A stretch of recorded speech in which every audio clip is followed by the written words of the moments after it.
We have a very special guest with us joining the panel. We have the government spokesperson, Eric Raida. Karibu sana. It's good to have you on the panel this morning. We also have Vincent Kimosopa, analyst. On my left, we have Ken Okoth, MP for Kibra, and Irungu Kangata, MP for Kiharu constituency. Now, of course, yesterday so much happened. No one expected it, but the KCPE exam results for 2016 came out in a surprise move because even the newsroom where I was when this happened, there was a lot of confusion. No one knew exactly what was going to happen, and that is, as expected, it forms the headline on both days of historic results on the Standard and on the Daily Nation. Odwor Gatweri Ngatia, top KCPE candidates, and a lot has changed. This is the very first time we saw KCPE exam results being released on December 1st, and there's so much we can say about how this process was conducted, and probably we start with the government spokesman from where you sit. How do you feel about what happened yesterday? I can tell you that I feel very happy. I am proud of being the spokesman of this government, and this is just an example of what happens when people get focused, determined, and they build a team that moves along with them. And I would say that I am looking forward to the first quarter of next year, when similar feats will have happened with the SGR. I'll be, when Mweshimiwa goes to the airport to fly, and I go to the Syokimau railway station, I reach Mombasa in 4 hours before he even checks in. Yes. And by then I hope Ambassador Amina will be the chairman of the AU. Yeah. So I think that we are moving forward as a country. It shows that what we think cannot be done will be done. Of course, I have forgotten to mention that I am also looking forward with the new Chief Justice to have mentioning a few names, not those who have been arrested or prosecuted in corruption, but those we shall be saying are now in committee. Yes. And I think that makes me very proud to be the spokesman of the government of Kenya today. Of course, whatever happened yesterday, when Ken Okoth, there's a lot of criticism that the government gets. But surely yesterday, do you have anything to criticize the government about what happened yesterday?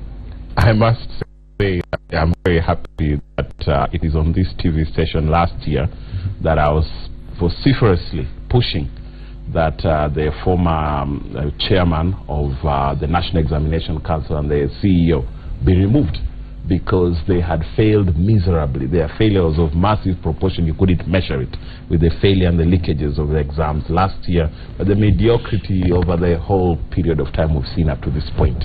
And it just shows you, if you have the right people in place who follow basic systems, we can eliminate corruption in this country, including the corruption in exams, the incompetence, and do our children justice.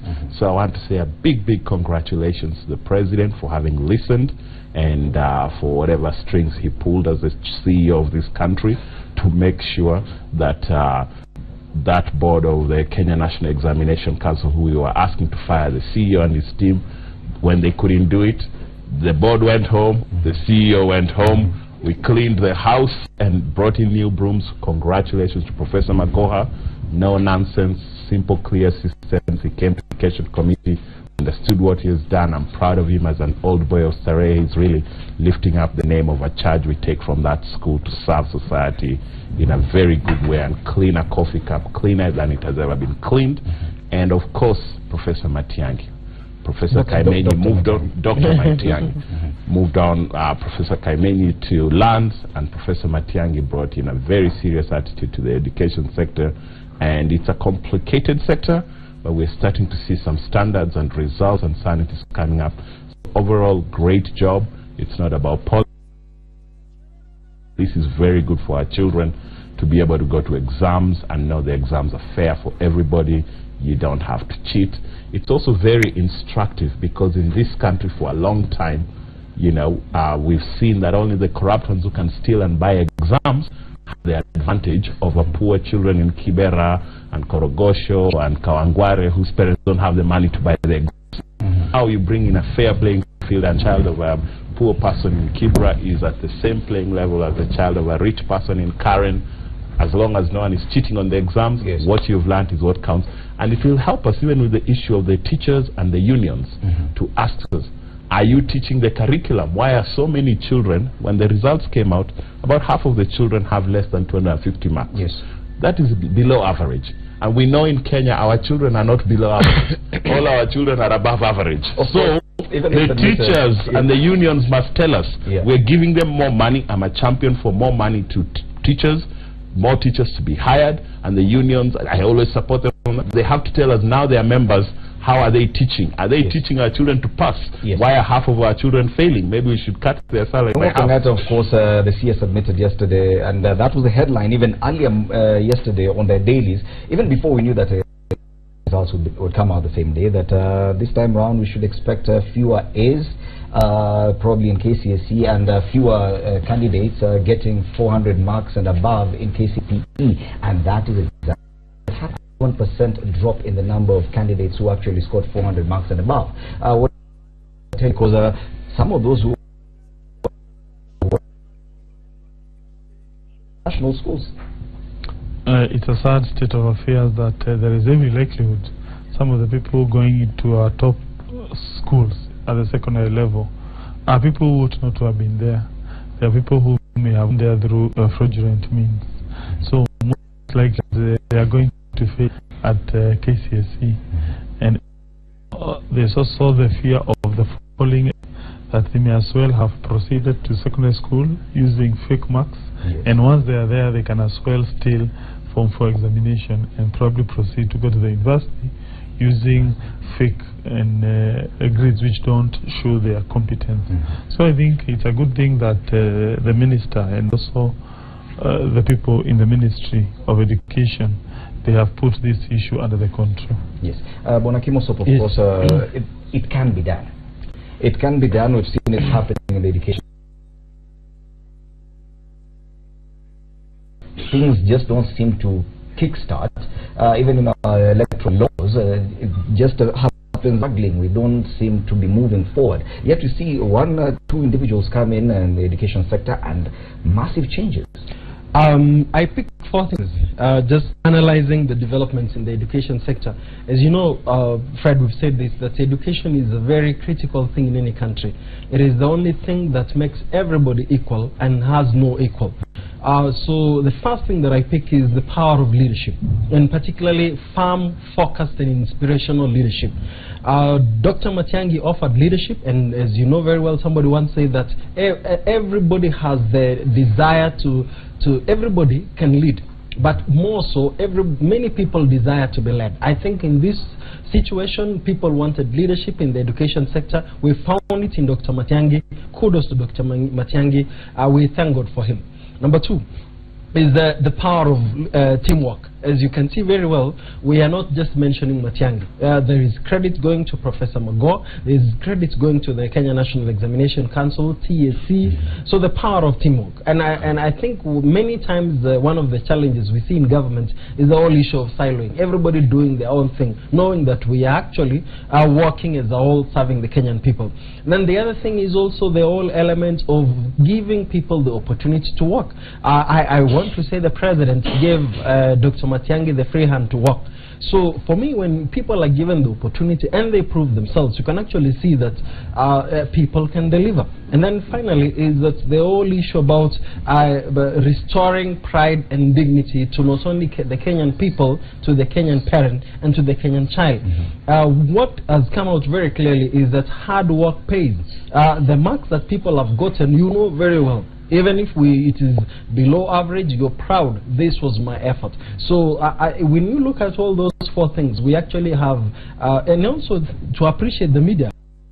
For I think we at times say that the media is covering all the negative things and praising the wrong things. I think you can see a consensus in all the headlines among the media houses. I followed the commentaries, and everybody says kudos to Dr. Matiang'i. In fact, you remember, I think a few weeks ago, give him a cartoon of saying Fred for president. Go Fred. As in telling you that if the right thing happens, people can see, and where leadership is, people appreciate. Yeah, but Bonakiraide, now comes the challenge. Yes, Dr. Matiang'i has come in and effected a raft of measures that seem to be working. But how sustainable are they? Because the challenge is, and we've seen previously, even in government, if we could draw a parallel with what happened with the late Michuki and the transport rules. And the moment that when Michuki left that docket, everything just disappeared. Now, what happens if Dr. Matiang'i is moved to a different ministry today? Are we assured that these same regulations will still be there? Which is another plus for Dr. Matiang'i, is that what I saw him do is that he formed a very huge team. Involved TSC, involved the Ministry of Interior. Of course, he defined the goal, and each person was given a role to play. The security played a huge part, and they now know what they are supposed to do.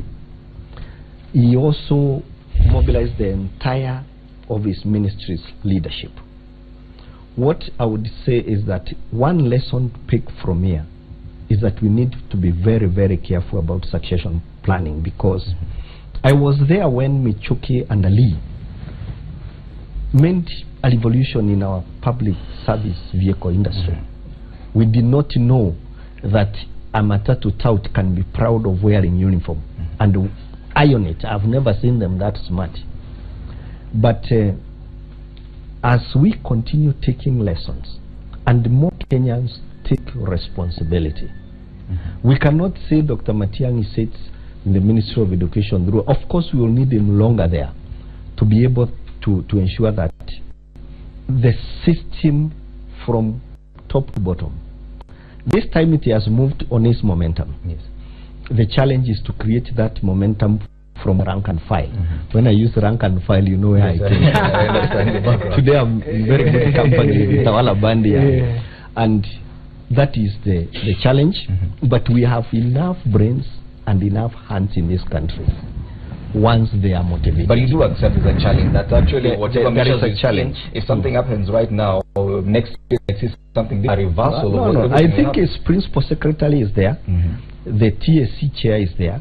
Of course, somebody has mentioned Professor Magoha. I'm not sure Professor Magoha can just wake up in the morning, and I think he was also very keen in this. I know him as an intellectual. I think the most important thing is not to see just the CEO, but to ensure that from his strategic management, his directorate, his senior management, and the management, we get it right.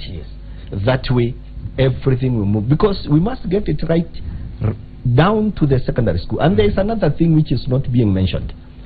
Dr. Matiang'i did not have a smooth ride. He had people who are resisting, but they were not given a chance. And thanks to politicians this time, when a principal was sacked or interdicted or people are arrested, nobody talked about tribes and political affiliations. People who did not toe the line were punished. And that is an aspect we need to emphasize. The aspect of like that deserves punishment. Somebody deserves dismissal.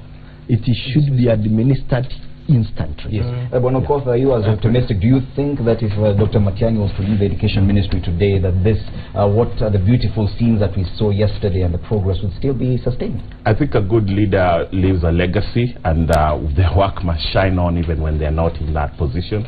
And I think let us celebrate this moment of credit, and it's not just Matiang'i in Jogo House by himself and leave him to the cartels without the control and the power. He won't do it. So it took the whole team, starting from the president, giving him the freehold to run his docket and a target. Professor Magoha coming in and saying, do I have the political goodwill to do my job, and can I do it, and devise system? And they made some interesting changes. I'll tell you again, touching back on the issues of corruption and policing in this country. He mentioned the role of security. The role of the security team this time was very different from what it has been in the past. At some point in the past, it used to be that all KCPE exams were kept in police armories. This time, not a single one was kept in police armories. They devised a different system. Because if you're a civilian minister for education and the head of TSC and the police are handling your papers and they mismanage them and leak them, you don't control the police force and police service. So that was taken away from them. The police was said, keep law and order, guard us in our delivery. But now, the whole cabinet team did a good job and said this is a good agenda for delivering credible exams. CS Matiang'i lead, cooperation from Kaiseri and his team, and all of the provincial administration, which we've been saying should be reformed, for something very good for this country. It was, you're a DC, you're in charge, you know, Deputy County Commissioner, of the container, the documents for your district. Yes. And that container belongs to Kenya National Exam Council. And you have the key to open it, to be fired because Kaiseri and Matiang'i are taking no nonsense. So you have to bring in Kaiseri here. Because I'll tell you, in Kibra constituency, we work in Kibra and Langata, sharing the same exam container. These things we were not keeping at a police station like in the past. And if there is any leakage, there is a technology. You have to give the ICT ministry a lot.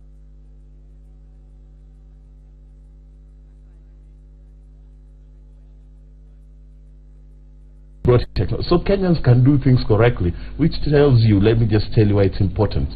We didn't spend too much money to deliver these exams in every village and every school of Kenya without leakage. It makes us think, what kind of technology could we use to have very cheap and credible, affordable elections next year? Our elections, they're asking for billions and billions. Yet every day we are transacting half of our economy on M-Pesa. 85% of Kenyans have M-Pesas. Kenyans who don't register to vote have registered to use M-Pesa. We might have to think of using technology in the same way to have a vote that is counted before, you know, put Matiang'i in charge of IEBC and but of course is already or put a leader like him. It's already a different job for put him in charge of IEBC. But let's say, and forgive me for this, let's say that come August 20th, 2017, let's say President Uhuru Kenyatta gets re-elected and he has to form another cabinet and appoint a few cabinet ministers. Would you want Fred Matiang'i to still be given the same docket or be transferred to another docket that has problems so that he can correct? Well, personally, I think education is the most important sector that we do have in this country, and therefore it requires people of high integrity and quite well-endowed upstairs, like a person like Dr. Matiang'i. So personally, I would be rooting for him to stay in education sector. Number two, I also feel what has happened today does not augur very well for the former position. There's a professor who went to learn, because it now appears he was not quite a person who thinks outside the box. He is not a person who knows how to form a team. He is not a person who has a very good vision of how to manage. It's very clear, surely, when you compare what happened last year and the kind of explanations that were being given by him. You recall when there was a clear leakage. And even recall Citizen TV. Citizen TV used to publish a paper Sunday to the actual date of that examination, and when he was being asked, hey, what has happened, he would just say, there's nothing, the exam is good. Surely, I think that doesn't make sense. To me, that was not good leadership at all. When something wrong happens, you need to admit. And I'm happy manager of a ministry. So to answer your question, no, it should remain in education. Two, I think education is also not only about examinations. There are several facets and they need to be addressed. One, accessibility. Presently, I'm aware that there is some subtle introduction of fees in our primary school through levying of charges. I don't know for eating, I don't know for what motivation. So that needs to be reined on. Number two, secondary school accessibility has not been addressed. People are still paying quite humongous fees. I recall there was a certain circular that was issued by the former CS of education, which was interpreted as if it was increasing the fees of secondary school. Because I recall, like in Kiaru, day schools were charging 1 year about 10,000. that amount shorter to 26,000. When I inquired from the principal, they told me no, some new votes were introduced. I don't know which one. So again, that's something. A lot of reforms need to be done. Wrapping up this discussion on the KCPE exam results, of course the issue of fears are not unfounded that we're not so sure that these reforms could be sustained post Dr. Matiang'i, if at all he is moved to any other different docket. I think I'm usually very leadership. Of the successor is your success as a leader. What we actually are learning from the reforms under the late Honorable Mishuki was the whole element of institutionalization of reforms. So I think my recommendation to Dr. Fred, actually worked with him, was I remember when he was the chief of party at SUNY, is to work now towards consolidating the reforms and institutionalizing them. So that some of these processes, and I can say that we did not require a new law to guide the work of Matiang'i. He only implemented what's available. I think for a long time we've been talking, we're thinking that all our problems are solved, for example, by law. There is of course the place for the law, but administrative action. So my recommendation to Dr. Fred was to retreat with his team. After this glory is to retreat between now and at the end of the year. Sorry. Ask the question, how do we institutionalize the reforms? If they do that, then this country will move ahead. Of course, candidates continue getting their results and celebrating their good performance. We can see quite a number of candidates, the top performers on the dailies today, and I'm sure some are still looking getting their results. For any parent or candidate doing that, you can simply send in a text with your index number to the short code 22252 and receive your result. We now take a short break.